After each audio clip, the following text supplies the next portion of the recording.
Le froid et les maux d'hiver, le magazine Top Santé publie un dossier pour lutter contre ces maux. BFM TV est partenaire, on en parle avec notre invité, le docteur Jean-Christophe Charrier. Bonjour. Bonjour. Bonjour. Vous êtes médecin généraliste, vous utilisez quotidiennement la plante médicinale, également co-auteur de cet ouvrage Se soigner toute l'année au naturel chez Pratt Éditions. Alors, le premier constat, c'est que ces petites maladies de l'hiver, ce n'est pas grave, mais il faut agir vite. Il faut agir vite et avant même qu'elles n'apparaissent. Donc c'est dans l'hygiène au niveau de l'alimentation qu'il faut prendre les premières précautions et éviter de surcharger notre système digestif pour pouvoir bien affronter les maux de l'hiver. Alors globalement, il y a ce que vous appelez les bons réflexes et les solutions douces. Alors on va prendre tout de suite des exemples. J'ai un rhume qui s'annonce, je fais quoi? Là, vous prenez un citron, vous le coupez en deux, vous le faites bouillir pendant 5 minutes dans de l'eau avec un bâton de cannelle. Vous écrasez tout ça, vous filtrez et vous buvez ça chaud 1 à 3 fois par jour. Dès le premier coup de froid, dès le premier refroidissement, dès le premier frisson que vous sentez sur la colonne vertébrale. C'est ça le vertébrale. truc, c'est qu'il faut agir tout de suite en fait. Tout à fait, il ne faut pas laisser l'organisme se faire dépasser par l'invasion et il faut lui donner les moyens de réagir tout de suite. Alors, autre exemple, j'ai la gorge qui me fait souffrir, qui me gratte, comme on dit. Qu'est-ce que je dois faire? Alors la feuille de ronce est très bienvenue en décoction. Ça paraît pas évident, effectivement. C'est une soupe de ronce, soupe d'ortie, c'est ça? Voilà. Donc on prend des feuilles de ronce, on les fait infuser pendant un bon quart d'heure.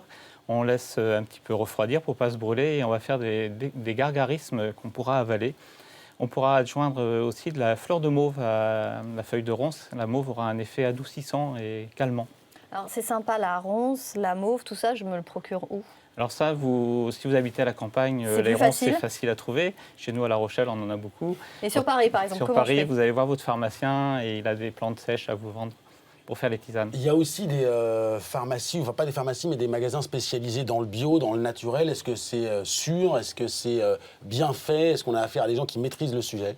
Alors dans ces magasins-là, vous n'aurez pas forcément toutes les plantes parce qu'il y a des plantes qui ne sont pas libérées, donc on ne trouvera que chez le pharmacien.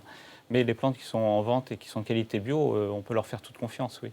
Alors là, on a parlé des petits maux, la gorge qui gratte, le rhume, mais pour la grippe aussi, finalement, qui est quelque chose de plus sérieux, vous avez des solutions? Oui, il y a des solutions, bien sûr. Il y a une tisane qui s'appelle l'aigre-moine, qui est une plante antivirale très efficace, qu'on pourra couper avec du magnésium en grosse dose.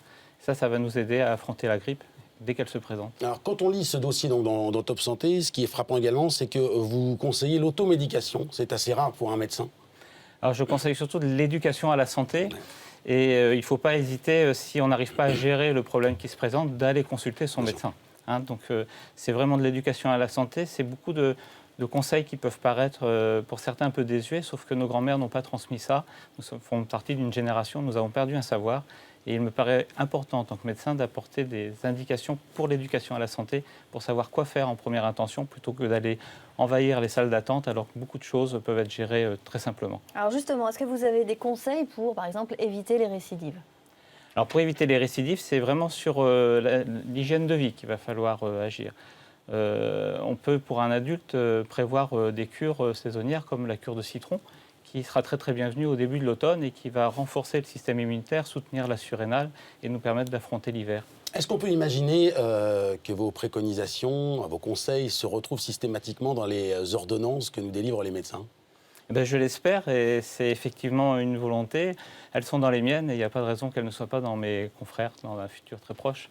Alors, en quelques mots, quelques conseils pour récupérer plus vite d'un rhume, d'une mauvaise toux? Alors moi j'aime beaucoup le cassis ribes nigrum qu'on peut avoir soit en tisane ou qu'on peut acheter en bourgeon macérat glycériné. C'est une plante qui va soutenir vos surrénales.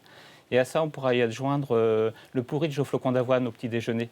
Et là, vous allez soutenir fortement votre thyroïde et avec ces deux conseils-là, vous pourrez réaffronter fortement c'est sûr, avec un la bon reprise du porridge, travail. on sera mieux calé. Ça fera plaisir à nos amis anglais. Merci beaucoup, docteur. Merci à vous. Co-auteur donc de cet ouvrage, Se soigner au naturel, et c'est à lire donc ce dossier en partenariat avec BFM TV dans Top Santé. Elle a la pêche toute l'année. Elle est tout naturelle, c'est Fanny.